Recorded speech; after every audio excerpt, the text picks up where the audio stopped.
сәлеметсіздер ме? Бүгінгі тыңдайтындарыңыз сүттіген. Сүттігеннің ем болатын аурулары және қолданылуы.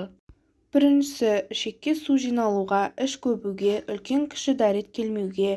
Сүттіген тамыры 3 фун, мыңбас шырмауық 4,5 грамм, шлангынан 5 тал суға қайнатып ішеді. Екіншісі, көкірек пердесінің жалқақтанып қабынуына. Сүттіген 21 грамм, шлангынан 30 дана қосып суға қайнатқаннан кейін күніне 2 рет, әр жолы шлангынан 15 дана жейді. Қайнатпасын ішуге болмайды.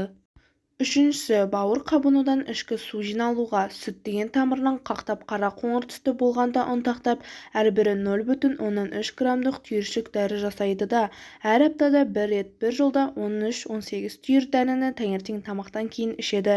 Осы әдіспен 3 апта ішу керек. Емдеу мерзімін бірнеше рет жалғастыруға болады.